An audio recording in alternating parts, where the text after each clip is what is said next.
Deontay Wilder is judged by rules no other heavyweight has ever been judged by.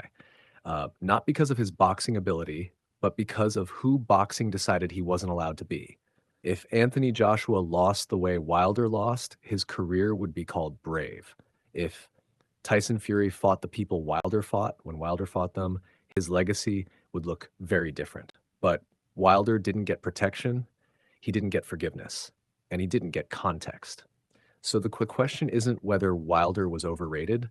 The real question is this: were we judging the wrong things the entire time? People don't judge Deontay Wilder like they judge other heavyweights. And it has almost nothing to do with skill. It's about who he was allowed to be. From the very beginning, Wilder never fit the box boxing wanted him in. He wasn't polished, he wasn't safe, he didn't sound rehearsed. He spoke like a fighter who meant every word literally, not symbolically, not diplomatically. Sometimes that honesty crossed lines.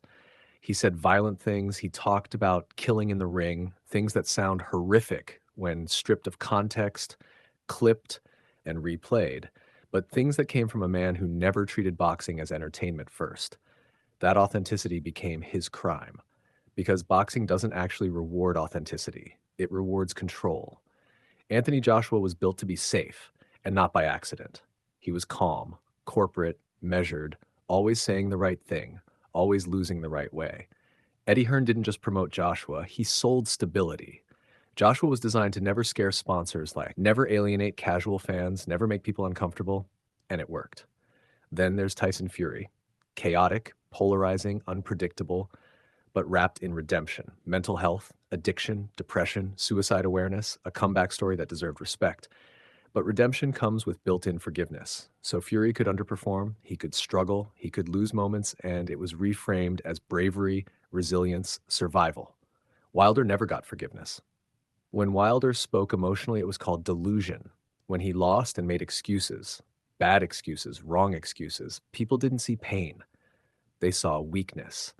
But those excuses mattered because they showed something Joshua never showed.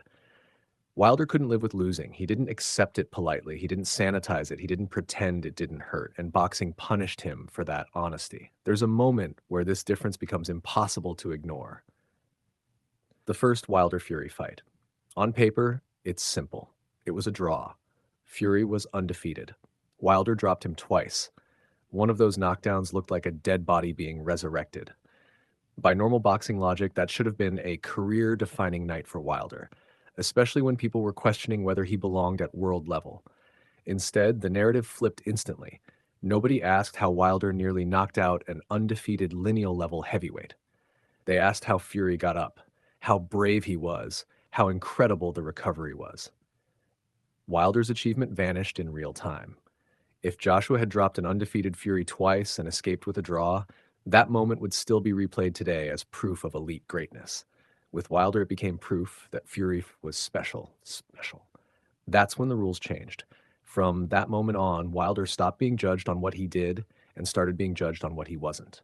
And once that lens locks in, everything after gets distorted. That's why Wilder's losses felt final, while Joshua's and Fury's felt temporary, because Wilder had already been cast as the villain.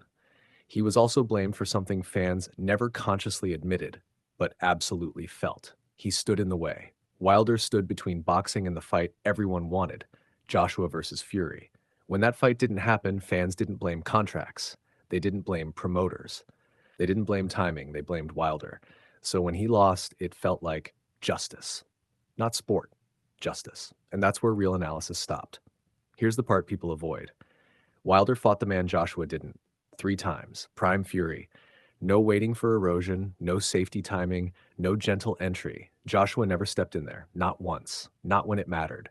This isn't about fear. It's about risk management. Joshua's career was navigated. Wilder's career was volatile by choice. Boxing history doesn't reward almost. It rewards who actually showed up. And timing matters more than people admit. Joshua lost first, and he lost downward. Andy Ruiz wasn't the best heavyweight in the world. It was a shock loss that shattered Joshua's aura instantly. From that moment on, every fight came with questions about his chin, his confidence, his mentality. Wilder's first loss came upward, against the man who defined the era. That distinction matters. Losing to Fury isn't the same as losing to Ruiz. One reframes expectations, the other redefines the division. And Wilder is also the only man besides Usyk to put a mark on Fury's record. Before Wilder, Fury's record was clean. After Wilder, it wasn't. Joshua never did that because he never took the test. Now let's talk about what happened after Elite Resistance, because this is where the contrast becomes undeniable. After Wilder, Fury didn't go anywhere near the most dangerous heavyweights in the division. He didn't fight Parker. He didn't fight Zhang. He didn't fight Bakole. Instead, he fought White, Chisora again, a boxing debutant in Ngannou, and only then stepped up to Usyk, where he lost. Joshua followed the same pattern. After Usyk exposed his ceiling twice, Joshua didn't step straight back into danger. He fought Jermaine Franklin, Otto Wallin, Robert Helenius, a debut Ngannou.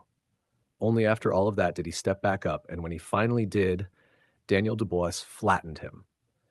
That matters, because Wilder did the opposite.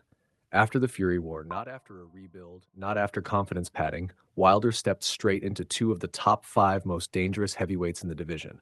Joseph Parker, Zhilei Zhang, no easing back, no protection, no narrative insulation. That isn't coincidence. That's character. And this is where Wilder's durability gets rewritten unfairly. In the second Fury fight, Wilder didn't get knocked out because his chin failed.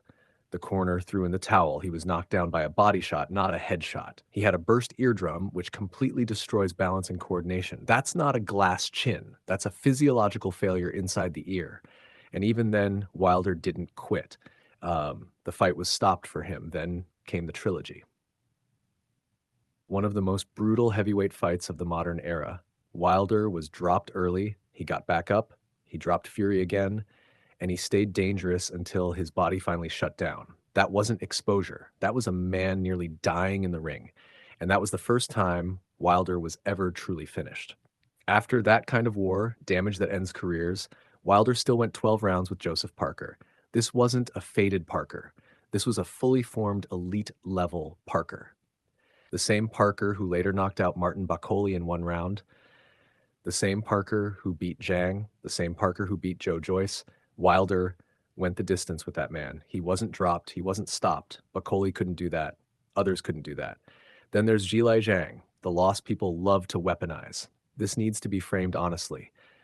Zhang is a nuclear puncher, Olympic silver medalist, freak size, freak power. He broke prime Joe Joyce twice, a fighter once considered unhurtable. He dropped Parker multiple times. There is a strong argument he beat Joshua earlier in their careers. There's a strong argument he beat Filip Hrgović. This isn't a bad loss. This is heavyweight reality. And here's the part people refuse to say out loud. Despite being the smallest heavyweight champion of the era, Wilder had the biggest one-punch power and arguably the most proven chin. Look at who actually stopped him. Only 2 men. Fury, much bigger in War's Zhang, an elite knockout specialist. That's it. Now compare that to Joshua. Joshua's been rocked by White, an aging Klitschko Ruiz, nearly stopped by Usyk, flattened by Dubois, different sizes, different styles, different levels. Joshua doesn't just get hurt, he breaks. And Fury has been dropped by cruiserweights, by Wilder, by Usyk, and by a boxing debutant in Ngannou, across eras, across sizes, across experience levels. So when people talk about Wilder's chin, they're not analyzing reality, they're reacting to optics. And this brings us to the most overlooked part of Wilder's story. Wilder didn't start boxing to be famous. He started boxing because his daughter was born with a rare illness. He needed money, he needed stability, he needed a way out. He picked up the sport late with almost no amateur background and fought his way to the top out of necessity, not entitlement. That context matters, because when Wilder went to court to force the 3rd Fury fight, he wasn't chasing belts. Joshua wants to be a 3-time world champion. That's legacy through accumulation. Wilder wanted the man who beat him. Outside of titles, outside of money, outside of optics. That's blood level motivation. That's not something you coach. That's not something you sell. That's who you are. And that's why Wilder's career feels different. Because when everything is stripped away, promoters, narratives, protection, Wilder is the one who consistently chose danger over comfort. Smallest heavyweight, biggest punch, elite chin, willing to die in the ring, and boxing never quite knew what to do with that. So when people talk about Wilder like his career collapsed, they're reacting to a story, not the evidence. Because when you strip the noise away, what you're left with is simple. Wilder fought the hardest version of the era's defining heavyweight when it was actually hard. He didn't wait for erosion. He didn't wait for safety. He didn't wait for permission. And even now, his career isn't closed, it's unfinished. And that's why this video has to exist. Because boxing didn't fail Deontay Wilder in the ring, it failed him in how it told the story. While Anthony Joshua fought names, Wilder fought versions, the prime, dangerous, fully formed versions. Nobody can take away the fury he faced. Nobody can take away the Parker he went the distance with. Nobody can take away the Jong he stepped in with. Those were the hardest versions of this generation, and Wilder met them head on. If his career feels shorter than it should have been, that isn't because he avoided danger. It's because he embraced it too early, too often, and without protection. And no matter what happens next, whether he ever gets another title shot or not, that reality doesn't change. Others were allowed to pick their moments. Wilder never waited. He fought the best of his generation when it was actually hard.